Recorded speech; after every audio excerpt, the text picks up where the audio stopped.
막시와 셀리 48. 19세기 말 어떤 나라에 노상에서 그림을 그려주고 돈을 받아서 생계를 유지하는 어떤 한 남자가 있었어요.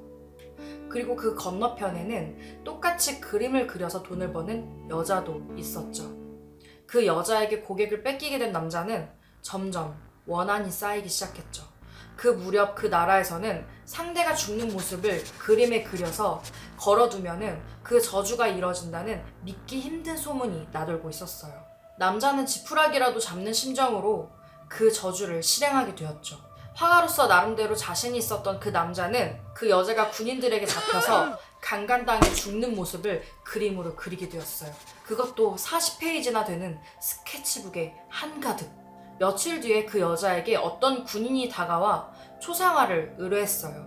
하지만 여자가 그림을 그려서 그 군인에게 건네주자 그 군인은 무언가 못마땅한 표정을 짓게 되었어요. 하나도 안 닮았잖아! 그대로 그 그림은 찢겨졌고 그 여자는 그림에 그려진 저주대로 군인들에게 강간을 당해 죽게 되었죠. 그리고 다음날 아침 남자의 집에 경찰이 찾아왔어요. 당신 경찰서에 가줘야겠어.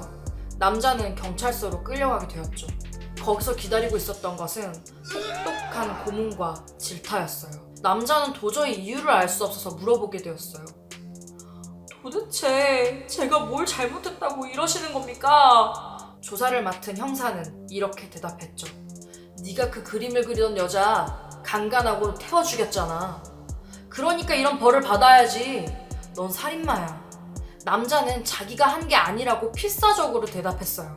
하지만 스케치북에 그려진 게 확실했기 때문에 그 다음날 교수형에 처하게 되었죠. 사실 진실은 이랬어요.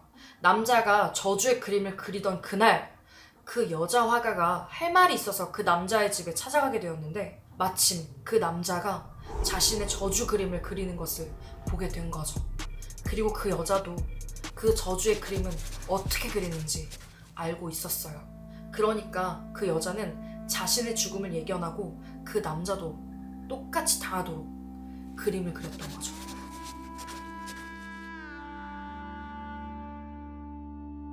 어떤 고등학교 선생님이 있었어요. 그 선생님은 항상 수업 전에 프린트물을 준비했죠. 그런데 자기가 맡은 반만 해도 꽤 여러 반이었기 때문에 수백 장의 프린트물을 준비하는 건 쉬운 일이 아니었어요. 그래서 항상 수업 전에 미리 다 뽑아놓는데 희한한 건 어떤 반에 프린트물 수만 항상 맞지 않는다는 거였어요. 그러니까 그 반 학생은 총 30명인데 항상 30개를 딱 뽑아서 가도 한 장이 남는다는 거예요. 처음에는 그냥 많이 뽑아야 되니까 실수한 거겠지 하고 아무렇지 않게 생각했대요. 그런데 항상 정신 차리고 개수를 똑바로 맞춰가도 선생님 여기 한 장 남는데요? 하고 애들이 돌려준다는 거예요. 그거 그래 선생님 건데 한 장 더 줬나 보다 하고 얼버무리며 그 한 장을 항상 가져갔지만 그 뒤로도 그 일은 반복됐어요. 그래서 어느 날은 안 되겠다 싶어서 프린트기에 30매 정확히 입력하고 한 장 한 장 나오는 걸 눈으로 계속 지켜봤어요. 틀림없이 이번엔 30장 딱 맞았어요. 그런데 이번에도 한 장이 남는 거예요. 정말 이해가 가지 않았던 선생님은 너네 정말 30명 맞지? 너네 반? 되물었어요. 그러니까 애들이 선생님 소름 끼치게 왜 그래요? 저희 30명 맞아요. 꿈이라도 꾸시는 거예요? 라는 거예요. 그런데 그때 반 아이들 중 한 명이 어떻게 알았어? 어떻게 한 거야? 라고 소리를 지르는 거예요. 그 뒤로는 기억이 없었고 깨어나니 교장실 소파였어요. 어떻게 된 거지? 그때 소리 지르는 애는 대체 누구지? 하면서 시간이 얼마 지났을까? 점점 그 반 학생들이 이 선생님을 피하기 시작하는 거예요. 학생들에게 이유를 물어봐도 제대로 대답해주지 않았어요. 근데 어떤 한 학생이 말했어요. 선생님, 진짜 기억 안 나세요? 그때 어떻게 알았어? 이렇게 소리 지르는 사람 선생님이었잖아요. 라는 거예요. 그럼 그때 이 선생님이 뭐에 홀리기라도 했던 것일까요? 무속인을 하는 할머니를 둔 친구가 있었어요. 친구는 어릴 적부터 사라진 물건을 찾는다던가 어떤 이상한 일들을 맞추는 할머니를 깊게 신뢰하고 믿고 있었죠. 그런데 몇 년 전에 어떤 시에서 어떤 의원이 살해당하는 일이 일어나게 되었어요. 뉴스에서는 범인의 단서가 하나도 없어서 잡기 힘들다는 말들만 반복해서 나왔죠. 그래서 친구는 할머니에게 무심결에 물었어요.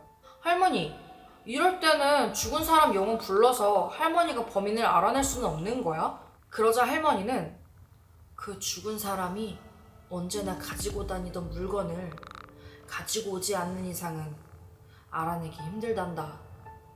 이렇게 말씀하셨어요. 역시 그렇구나. 별 생각 없이 질문했기 때문에 그냥 그렇구나 하고 넘기려고 했어요. 하지만 갑자기 할머니가 신묘한 목소리로 이렇게 말씀을 하시기 시작했어요. 하지만 만약 인연이 있는 물건을 가져온다고 해도 저 사람의 영혼은 찾을 수 없을 거야. 친구는 깜짝 놀라서 왜? 라고 물어보게 되었죠. 저 사람은 수많은 영혼의 원망을 받아서 죽었어. 그래서 이미 지옥에 떨어졌단다. 그래서 절대 범인이 누군지 찾을 수 없을 거야. 할머니는 무척이나 엄한 얼굴로 이런 말씀을 하셨죠. 나중에 알게 된 일이지만 그 시의원은 부업으로 사채를 하고 있었대요. 그 탓에 수많은 사람들이 이 시의원 때문에 자살을 하게 되었죠. 죽인 범인은 한 명일지 몰라도 이 시의원을 죽이고 싶어하는 사람은 수백 명, 아니 수천 명이 될 수도 있는 거야. 그 원망이 회오리를 쳐서 이 의원의 영혼을 지옥에 빠져들게 하는 거지. 그러니까 이 사건은 절대로 해결되지 않을 거야. 할머니의 말을 듣고 이 친구는 엄청난 공포감에 휩싸이게 되었어요.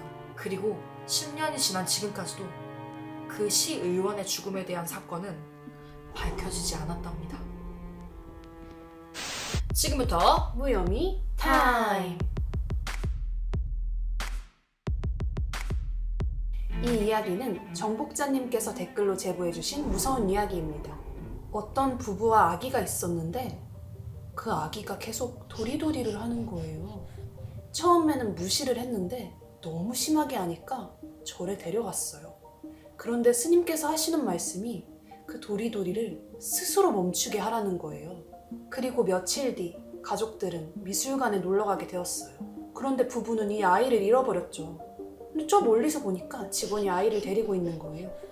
근데 그 직원이 아이가 도리도리를 하니까 못하게 딱 멈추게 하는 거예요. 그 순간 아이는 그 자리에서 죽고 말았어요. 알고 보니 아기 위에서 사신이 도끼로 아기의 머리를 찌그려 하고 있었는데 아기는 그걸 계속 도리도리 하면서 피했던 거고 멈춰져 버렸으니까 그 도끼에 찍혀 죽게 된 것이었죠.